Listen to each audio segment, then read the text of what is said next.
GSMC Podcast Network's family of shows. Available everywhere. Hello everyone and welcome back into the GSMC Fantasy Sports Podcast, and we are continuing with our NFL awards season flair here in terms of winding down the NFL regular season, looking ahead to who could win the major awards with our Coach of the Year updates. We always talk about the players here in terms of how they perform for you on and off the field. We never really talk about the guys who coach them, and I wanted to give them their due respect because this is a very intriguing Coach of the Year race. A lot of guys who have either really bolstered good teams over the past couple of years and gotten them to where they are now, or guys who we didn't expect to lead good outfits this year and have done the unexpected and really made this season very special for their team. So without further ado, let us jump right into the updated Coach of the Year odds, the top 5 at the very least. And at number 5, a guy who kind of had his case take a little bit of a hit with a very demoralizing loss to Tampa Bay. It's not going to take a hit for his team's playoff chances, but I do feel like that really summed up the ups and downs of what this coach brings you.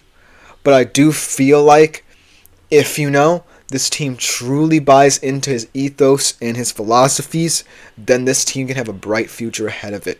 I don't necessarily view them as that big a threat in the AFC this year, but I do think LA has a chance. If they truly invest in what Jim Harbaugh wants, they can have a chance. And he is number 5 on this list of Coach of the Year betting favorites at plus 850. Like I said, he could take a hit. You could potentially see other coaches outside of this top 5 make a little bit of a run here to usurp him in this 5th position. But I do feel like when I think about his resume just this season, from where the Chargers were in the Brandon Staley era, where Justin Herbert was asked to do a little bit too much in that offense, never really having a stable backfield to rely upon, to now where Jim Harbaugh is saying, you can take a little bit of a breather at certain moments of these games. You can rely on a stable backfield. And yes, the injury to J.K. Dobbins has proven that it might not have been as stable as we thought because both Edwards and Vidal have struggled. It's not necessarily Jim Harbaugh's fault with that. And I really can't fault Justin Herbert because he's been playing some of his most efficient football. It may not be as pretty as when he was this gunslinging quarterback out of Oregon who was taking the NFL by storm, but it's still efficient enough to where this Chargers team is developing him in the right way. And that's my big question with this ultimate coaching assessment. Can Jim Harbaugh ultimately continue entrusting Justin Herbert enough so that he doesn't revert to this kind of game control quarterback? Because that's not what he is. He's more timely now than he was, but he certainly isn't someone who's just handing the football off and dinking and dunking. No, he's certainly capable of taking the top off defenses, utilizing these receivers that he has, Quentin Johnston, Ladd McConkey, to the best of his abilities. But it's going to be down to Jim Harbaugh and what he wants out of Justin Herbert in the next couple of years of this team's development. And so that's why I think Jim Harbaugh for now is 5th on this list and could be dropping slowly depending on how the rest of the season plays out for the Chargers. But ultimately he has done an incredible job really investing in what was necessary to build his philosophy there in LA and already seeing it take shape. That's very hard to do when you're coming back to the NFL and you're using a much more archaic style of football than we're used to. So kudos to Jim Harbaugh for creating a contender there in LA. At least for the next couple of years, we'll have to see. But for now, I'm really acknowledging him as someone who has really done a fantastic job setting the foundation at least. But it's going to be all about getting it to the promised land. And for now, that's why I can't necessarily put him over anyone else in this list. Then number 4, another guy who is slowly starting to build something there in Denver, but with much more raw pieces and probably a little bit more impressive, in fact, way more impressive in certain regards, is Sean Payton's coaching performance this season for Denver. Plus 750, the fourth betting favorite here. I just feel like, from where we saw this Denver Broncos team this offseason to even when they drafted Bo Nix to the start of his career to now has been an incredible arc for the coaching prowess of Sean Payton. We've seen him go from discontent in Russell Wilson and too stuck in his ways in certain times last season to now really believing in Bo Nix to improve steadily throughout the season to where he is now.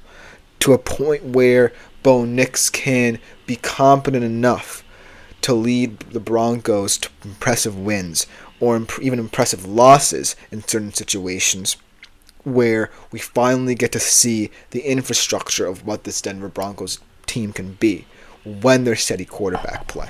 And it's all down to Sean Payton, because ultimately a lot of people were growing frustrated with how he really kicked out Russell Wilson and brought in Bo Nix, and a lot of people didn't think it would work.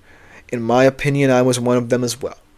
And so for him to completely give over to Bo Nix in a way, to completely say, okay, you struggled out the season, but I'm going to continue to rely on you. And for him to reap the benefits of that has been highly impressive to watch this season. However, these three guys above him are all incredible motivators on even better playoff teams.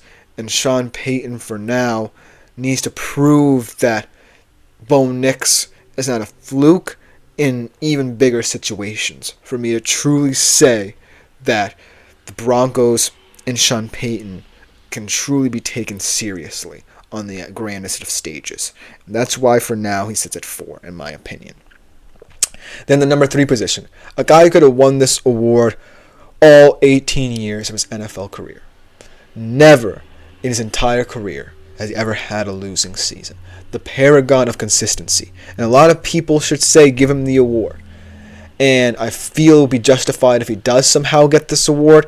He's definitely going to have a lot of challenges in the way, but ultimately Mike Tomlin is going to be a heavy favorite come NFL awards time. At plus 500, he's going to have to make up some ground here, but ultimately look at what he's done. Not just this season, for the past 18 seasons of his coaching career.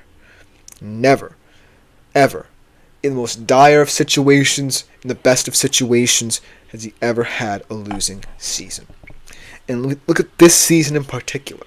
One of the weirdest Pittsburgh Steelers seasons to date, where you have this quasi-quarterback controversy, where Justin Fields starts off the season, purportedly is the starter, because of the fact he starts 6 games for you.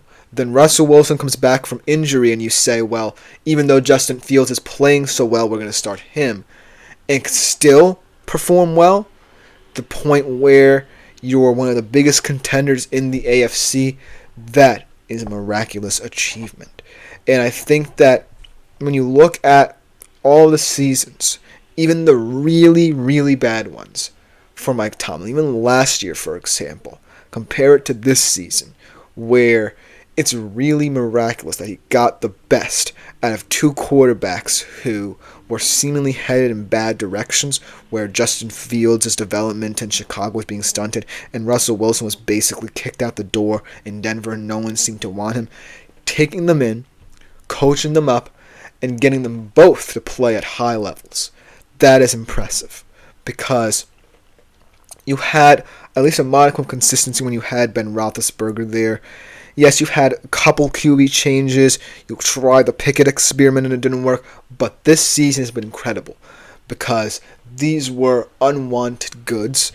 And Mike Tomlin got the best performances of their careers out of it somehow. Russell Wilson is looking the best since his Seattle days.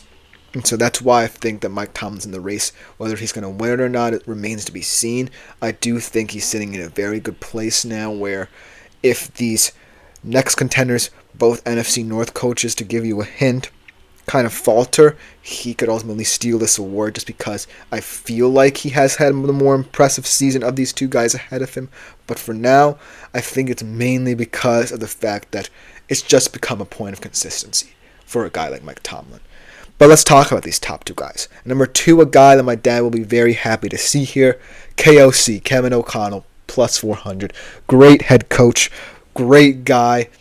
Whenever you see him in interviews, whenever you see him in TV shows or documentaries, always seems very down to earth, very knowledgeable about the game.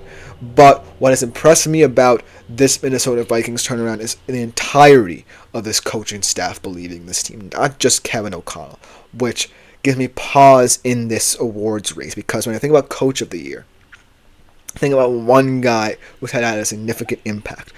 And I feel like, you can make the case that Kevin O'Connell has made an impact not just on his players, but his staff as well, in terms of how he's truly believed in them throughout the season to the point where they're a surprise contender in the NFC.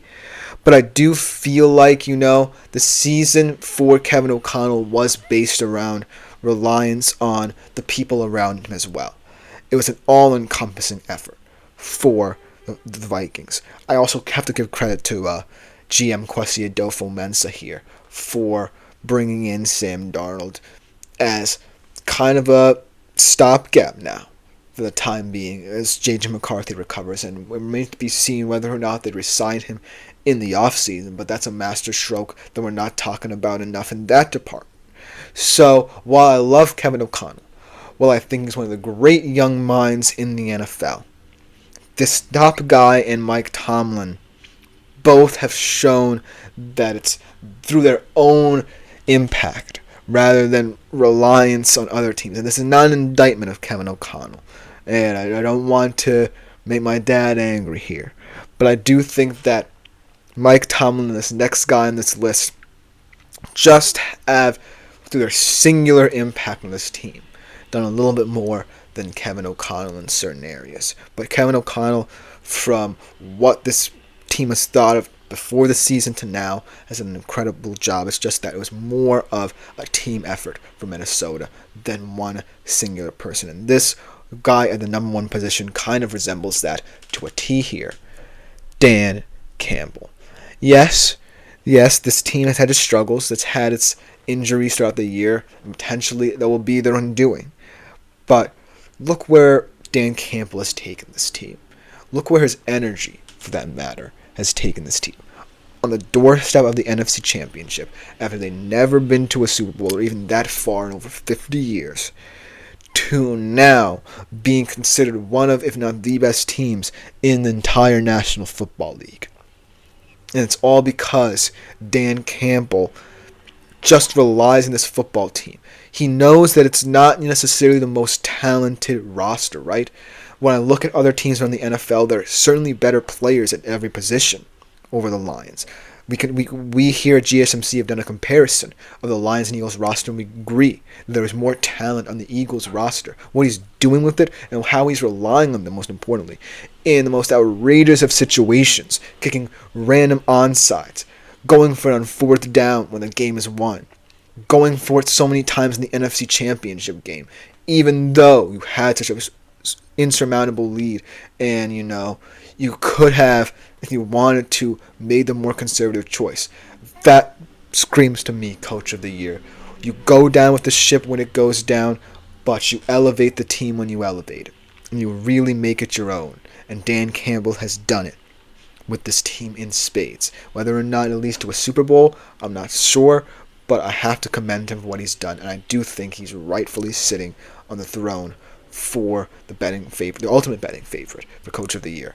But coming up after this short break to conclude today's show, let me know what you think about these Coach of the Year odds in the comments. We talk about a first-round CP matchup that could be the most exciting on the docket, Tennessee-Ohio State. I'll be right back to conclude the show right after the break with that.